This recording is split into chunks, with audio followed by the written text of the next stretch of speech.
आप सभी को मेरा प्रणाम। इस चैनल पर मैं आप सभी का स्वागत करता हूँ। मूड राइटर के इस नए एपिसोड में मैं आपका परिचय चंद्रवंश से करवाने जा रहा हूँ। जैसा कि हम सभी जानते हैं कि पौराणिक काल से ही भारत में दो बड़े प्रसिद्ध राजवंश रहे हैं। एक सूर्यवंश, जिसमें परम प्रतापी रघु, दशरथ और श्री राम जैसे सम्राट हुए, और दूसरा चंद्रवंश, जिसमें सम्राट कुरु, शांतनु और भीष्म जैसे महान योद्धा हुए। दोस्तों, आप सभी ने महाभारत सीरियल तो जरूर देखा होगा। इसमें रिश्तों के इतने उलझाव हैं कि कई बार दर्शक उलझ कर रह जाता है कि कौन किसका बेटा था, और अंततः वह सभी कुरुवंश के अंतर्गत आते भी थे कि नहीं। तो इस वीडियो में मैं महाराज शांतनु के बाद कुरु परंपरा और कुरुवंश को सरल शब्दों में समझाने का प्रयास करूंगा। लेकिन सबसे पहले, अगर आप इस चैनल पर नए हैं तो जल्दी से इस चैनल को सब्सक्राइब कर लीजिए, ताकि इस प्रकार का और वीडियो आपको मिलते रहें। तो दोस्तों, चलिए हम कहानी शुरू करते हैं महाराज शांतनु से। महाराज शांतनु कुरुवंश के सम्राट थे और उनकी राजधानी हस्तिनापुर थी। एक बार उन्होंने गंगा नदी के तट पर एक बड़ी सुंदर स्त्री को देखा, और उसका नाम भी गंगा ही था। तो महाराज शांतनु ने न तो कुल देखा, न उसकी पृष्ठभूमि जानी, कुछ नहीं पूछा कहाँ से आई हो, क्या हो, और उसके सम्मुख विवाह का प्रस्ताव रख दिया। वो सुंदर बहुत थी। अब हुआ ये कि गंगा ने कहा, ठीक है, मैं आपसे विवाह कर लूंगी, लेकिन मेरी कुछ शर्तें हैं। तो पहली शर्त तो यह है कि आप मुझे किसी भी काम के लिए रोकेंगे टोकेंगे नहीं। मैं जो चाहूंगी करूंगी, आप मुझे टोकेंगे नहीं। और दूसरी बात, आप मुझे कभी भी अप्रिय वचन नहीं कहेंगे। तो महाराज शांतनु ने गंगा को वो दोनों वचन दे दिए। अब लेकिन महाराज शांतनु ये नहीं जानते थे कि उनके ये वचन उन पर बहुत भारी पड़ने वाले हैं। विवाह हुआ, पुत्र हुए, और गंगा ने एक एक करके अपने 7 पुत्र पानी में बहा दिए, और शांतनु अपने वचन से बंधे चुपचाप देखते रहे। लेकिन जब गंगा ने अपने 8वें पुत्र को भी नदी में बहाना आरंभ किया, तो महाराज शांतनु का धैर्य टूट गया। उन्होंने गंगा को धिक्कारा, तुम कैसी स्त्री हो जो अपने पुत्रों को इस प्रकार मृत्यु के मुख में धकेलती जा रही हो। क्रोध और हताशा में महाराज शांतनु ने गंगा को अनेकों अप्रिय वचन कह दिए।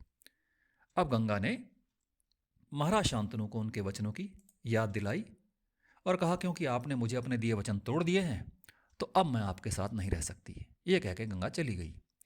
और वो गंगा का पुत्र जब कुछ बड़ा हुआ तो गंगा वापस आई और उसने उसे शांतनु को सौंप दिया और कहा कि इसका नाम गंगादत्त रखना। यही गंगादत्त बाद में देवव्रत के नाम से प्रसिद्ध हुए। अब महाराज शांतनु ने उनको अपना युवराज बना दिया। युवराज देवव्रत अस्त्र शस्त्र विद्या में पूर्णतया निपुण थे। उन्होंने बड़े बड़े गुरुओं से शिक्षा प्राप्त की थी। अब धीरे धीरे समय बीता और प्रौढ़ावस्था में महाराज शांतनु के जीवन में एक और स्त्री का आगमन हुआ। महाराज शांतनु मछुआरों की एक लड़की सत्यवती पर मोहित हो गए। सत्यवती भी बड़ी सुंदर थी, लेकिन जब वो विवाह का प्रस्ताव लेकर गए तो सत्यवती के पिता ने एक अनोखी शर्त रख दी। उसने महाराज शांतनु से वचन मांगा कि शांतनु के उपरांत सत्यवती से होने वाला पुत्र ही सम्राट होगा।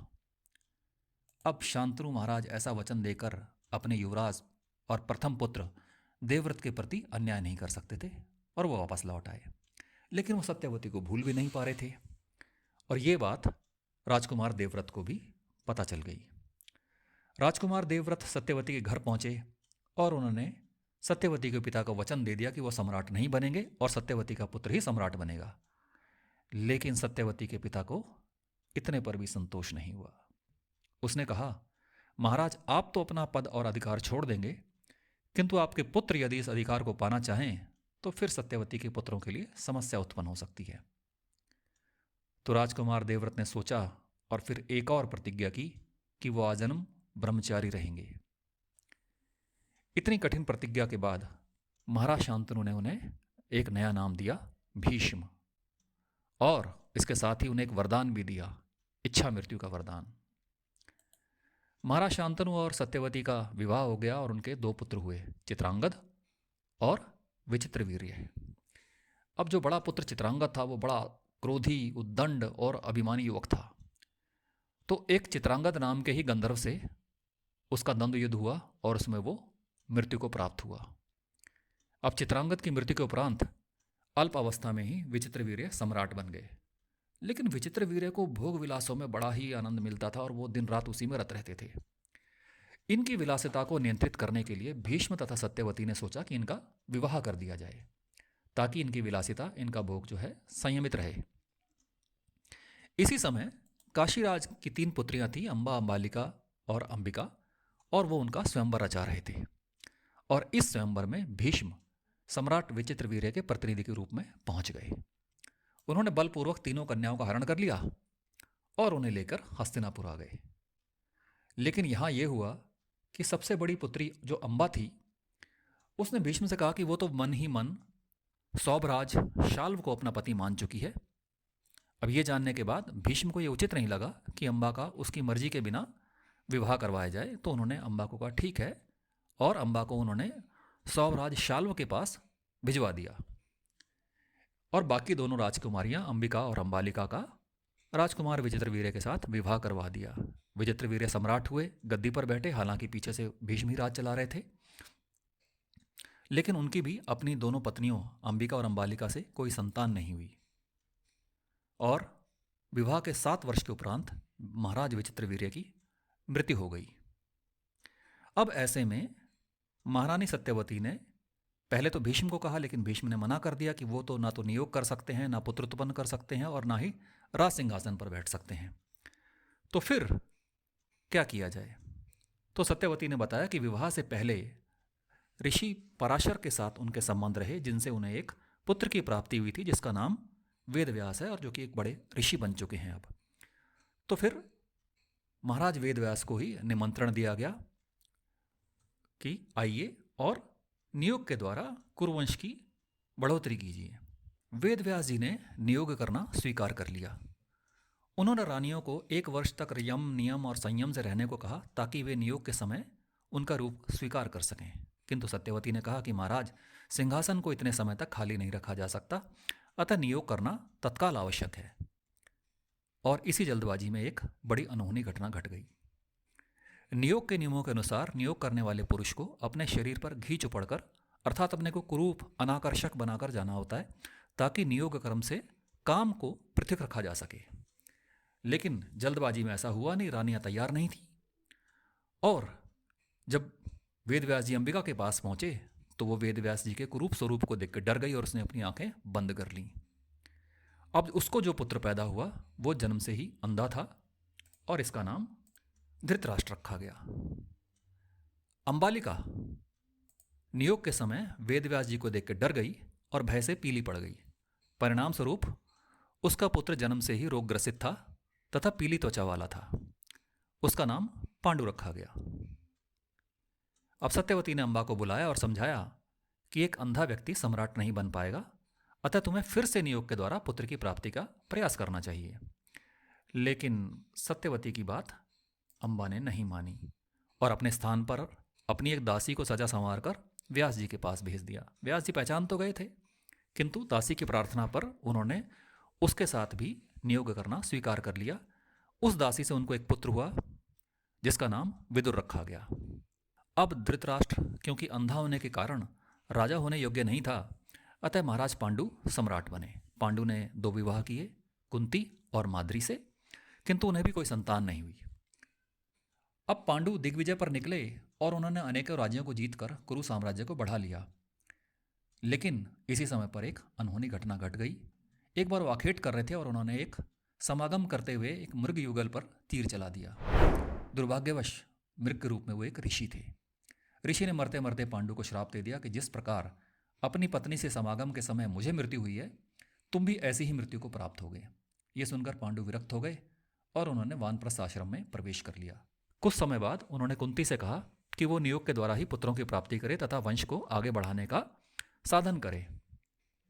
तब कुंती ने उन्हें बताया कि दुर्वासा मुनि की सेवा से उन्हें एक वर प्राप्त हुआ है, जिससे वह किसी भी देवता को पुत्र प्राप्ति के लिए आमंत्रित कर सकती हैं। पांडु की आज्ञा हुई और कुंती ने एक एक करके 3 देवताओं को बुलाया तथा 3 पुत्र प्राप्त किए। धर्मराज के द्वारा युधिष्ठिर, पवन देव के द्वारा भीम और देवराज इंद्र के द्वारा अर्जुन। इसी मंत्र का आह्वान करके माद्री ने अश्विनी कुमारों को बुलाया और उनसे 2 जुड़वा पुत्र प्राप्त किए, नकुल और सहदेव। उधर पांडु जब वानप्रस्थ चले गए तो अंधे धृतराष्ट्र को सिंहासन पर बिठा दिया गया। धृतराष्ट्र का विवाह गांधारी से हुआ था। अब गांधारी को भी संतान नहीं हो रही थी, अतः उसने ऋषि वेदव्यास की सेवा की और उनसे पुत्रों का वरदान मांगा। वेदव्यास जी ने कहा जाओ तुम्हें 100 पुत्र होंगे। अब गांधारी गर्भवती तो हो गई, लेकिन 2 वर्ष बीत गए लेकिन प्रसव नहीं हो रहा था। इस क्रोध में गांधारी ने अपने पेट पर प्रहार करके अपना खुद का गर्भपात कर लिया। गांधारी के पेट से एक मांसपिंड निकला। इस दुर्घटना के बारे में सुनकर वेदव्यास जी तुरंत ही हस्तिनापुर पहुंच गए। उन्होंने उस मांसपिंड के ऊपर ठंडा पानी डाला, जिससे वो मांसपिंड 101 टुकड़ों में विभक्त हो गया। तो 101 घी के घड़े मंगाए गए और उनमें एक एक टुकड़ा रख दिया गया। 1 वर्ष के उपरांत उन घड़ों को खोला गया बारी बारी से, जिससे गांधारी को 100 पुत्र और 1 पुत्री प्राप्त हुए। धृतराष्ट्र का इसी समय पर एक दासी के साथ भी संबंध रहा, जिससे उन्हें एक और पुत्र प्राप्त हुआ, जिसका नाम युयुत्सु था। अब धृतराष्ट्र के सभी 100 पुत्र युद्ध में मारे गए। पुत्री जो थी दुशला, उसका विवाह जरासंध से हुआ था। अब केवल युयुत्सु बचा, जो कि दासी पुत्र था, और वो युद्ध में पांडवों की ओर से लड़ा था। युद्ध में जीतने के बाद युधिष्ठिर सम्राट बन गए। भीष्म जो थे वो इस युद्ध में बुरी तरह घायल हुए और युद्ध समाप्त होने के 58 दिन के बाद उन्होंने अपना शरीर त्याग दिया। तो इस अनोखी कथा में इतनी बड़ी वंशावली है, तो हम आपको एक बार फिर से बता देते हैं। देखिए, शांतनु और गंगा का पुत्र हुआ देवव्रत भीष्म। शांतनु का दूसरा विवाह सत्यवती के साथ हुआ, जिससे उन्हें 2 पुत्र हुए, चित्रांगद और विचित्रवीर्य। अब चित्रांगद का कोई बच्चा नहीं था, विचित्रवीर्य भी बिना किसी संतान के मारे गए। तो सत्यवती ने ऋषि पराशर के साथ जो उनका एक शादी से पहले बच्चा हुआ था, इसे कानीन पुत्र कहते हैं, वो था ऋषि वेदव्यास, उसको बुलाया नियोग के लिए। वेदव्यास ने अंबिका से धृतराष्ट्र को पैदा किया, अंबालिका से पांडु तथा दासी से विदुर पैदा हुए। धृतराष्ट्र और गांधारी के 100 पुत्र हुए। पांडु और कुंती पुत्रहीन रहे। पांडु और माद्री भी पुत्रहीन थे, लेकिन देवताओं के द्वारा कुंती ने विवाह से पहले सूर्य का आह्वान करके कर्ण की प्राप्ति की। विवाह के बाद पांडु की आज्ञा से धर्मराज को बुलाया युधिष्ठिर मिले, पवन देव को बुलाकर भीम मिले और इंद्रदेव को बुलाकर अर्जुन की प्राप्ति हुई। यही काम माद्री ने किया। उसने अश्विनी कुमारों का आह्वान किया, जिसमें नासत्य नामक अश्विनी कुमार से नकुल तथा दर्शा नामक अश्विनी कुमार से सहदेव की प्राप्ति हुई। तो अब जो मैं कहता हूं कि गंगा पुत्र भीष्म अंतिम कुरु थे, वो क्यों थे? देखिए, शांतनु के केवल 2 ही विवाह हुए थे, एक गंगा से, दूसरा सत्यवती से। इस तरह से उनके अपने रक्त में 3 ही पुत्र थे। पहला देवव्रत भीम, दूसरा चित्रांगद और तीसरा विचित्रवीर्य। इसके बाद जो भी पुत्र हुए तो वो नियोग प्रथा से उत्पन्न हुए, जिसमें महाराज शांतनु का रक्त नहीं था।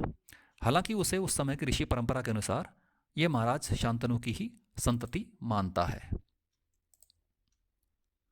लेकिन असल में देखें तो चंद्रवंश के महाराज शांतनु का रक्त केवल देवव्रत भीष्म में था, जो कि युद्ध में मारे जाने वाले सबसे आखिरी कौरव थे, सबसे अंतिम योद्धा थे। महाभारत का युद्ध समाप्त होने के 58 दिन के बाद उन्होंने स्वर्गारोहण किया था, क्योंकि उनको इच्छा मृत्यु का वरदान था। तो आप सबको ये वीडियो कैसा लगा अपने कमेंट में हमें बताइए, और हमारे चैनल को लाइक, शेयर और सब्सक्राइब ज़रूर करें। धन्यवाद।